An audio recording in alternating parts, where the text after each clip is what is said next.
He was born in South Korea but lives in Germany. He is known as one of the most sensitive and intelligent philosophers of our time. And despite being 74 years old, he keeps us at the forefront of the cultural battles of the 21st century. His name is Byung-Chul Han, and although he may seem unknown to you, it's likely that many of his ideas have already crossed your path. He has published a dozen books in Europe that have been translated into 26 languages. Some of his titles sound like revelations: The Burnout Society, The Agony of Eros, In the Swarm, The Transparency Society. They are not science fiction books, but rather profound reflections on the condition of being human in the 21st century.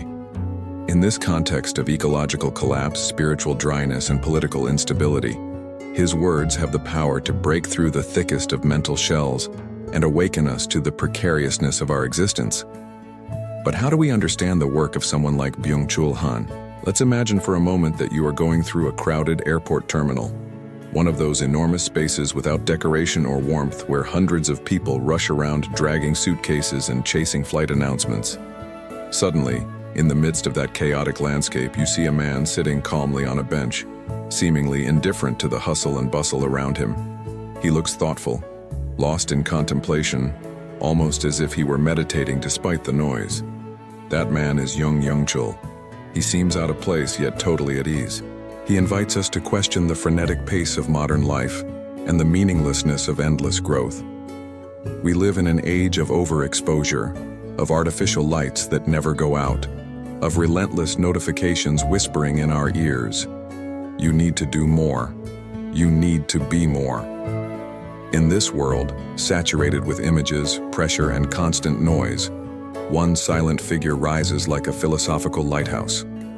His name is Byung-Chul Han, one of the most provocative, sensitive, and essential thinkers of our time. Born in South Korea and based in Germany, Han carries within his path a fusion of East and West, of spirituality and reason, of contemplative stillness and fierce critique of modern life. His words are not mere theory. They are a deep indictment of what we have become and a glimpse of what we still might be. Han doesn't shout. He whispers. And yet, his words thunder in the hearts of those who are truly listening. He speaks of invisible exhaustion, of self-exploitation, of the quiet anxiety hiding behind the permanent smiles we wear on social media. He speaks of the disappearance of the other, of the slow collapse of human relationships into shallow exchanges of attention and validation. And he reminds us that by turning ourselves into products, we lose what is most essential: silence, mystery, time. For Han, today's society is dominated by a new kind of violence, the violence of positivity. We are no longer oppressed by external masters, but by an inner tyranny, seductive and sweet, the constant demand to be happy, productive, and available. This, he says, is the great illusion of our time. To believe that freedom is doing everything when in truth, we are prisoners of our own expectations. Byung-Chul Han does not preach resignation or submission. On the contrary, he calls for rebellion. But not a rebellion of anger or resentment, but a silent, almost spiritual uprising. A rebellion of the heart, mind, and spirit against a world that has forgotten how to listen to itself. This idea is beautifully explored in one of his most acclaimed works, The Burnout Society. Through the story of a young man named Jay, Han depicts the harsh reality of those trapped in the cycle of productivity and self-optimization. Jay is intelligent, disciplined, always connected. He excels in every professional project, but his victories taste like ashes in his mouth.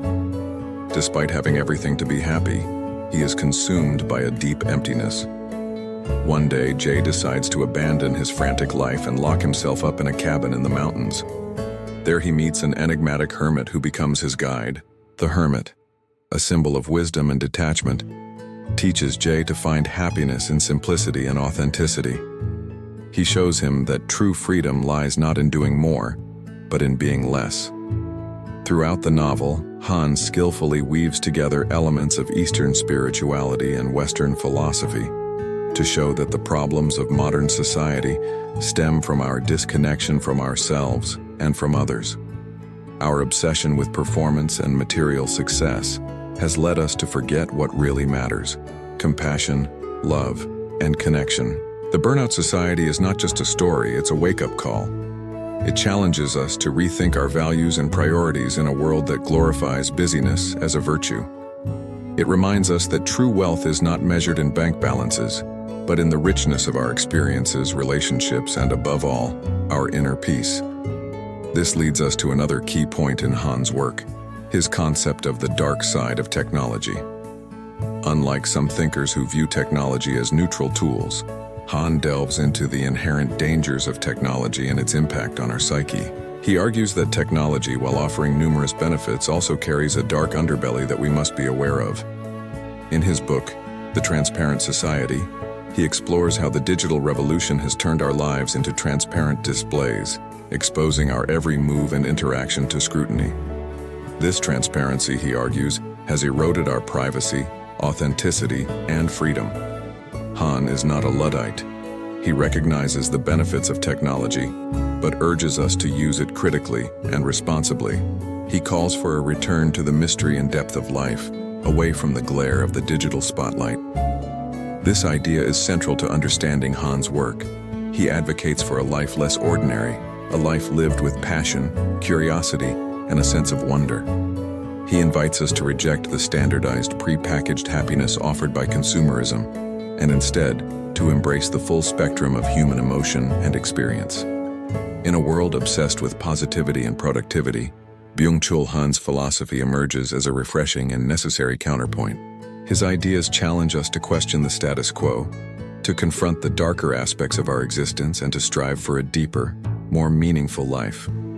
Whether you agree with all of his ideas or not, one thing is certain: Byung-Chul Han's work will leave you thinking, feeling, and above all, existing more deeply. His books are not easy reading. They require effort, reflection, and a willingness to confront the uncomfortable realities of our existence. But the rewards are immense. Han's work has the power to shake us out of our complacency, to open our eyes to the beauty and complexity of life, and to inspire us to live more authentically and courageously. But let's take a step back and analyze why Byung-Chul Han's philosophy is so relevant today. In a world where mental health issues are on the rise, where traditional spiritual certainties are fading, and where technology seems to offer both immense possibilities and hidden dangers, Han's work emerges as a beacon of insight and guidance. His ideas speak to the deepest longings of our time: the search for meaning, the desire for connection, and the need to navigate the complexities of the modern world with wisdom and resilience. Another aspect that makes Han's work so fascinating is his unique perspective as a thinker who bridges cultures.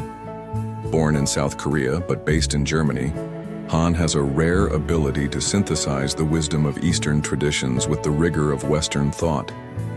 In a world that is increasingly interconnected and multicultural, Han's work serves as a valuable reminder of the richness and relevance of diverse cultural perspectives. In conclusion, Byung-Chul Han is not just a philosopher, he is a guide, a rebel, and a poet. His work has the power to transform our relationship with ourselves, with others, and with the world around us. In a world that often feels dark and disheartening, Han's ideas offer a glimmer of hope, a reminder that even in the darkest of times, the human spirit can find beauty, meaning, and above all, freedom. If you liked this video, I invite you to continue expanding your knowledge by exploring other inspiring content available on this platform. Also, before you go, please don't forget to leave us a thumbs up if you enjoyed the video. Stay tuned for more content. And thank you for joining us on this journey of continuous learning and personal growth.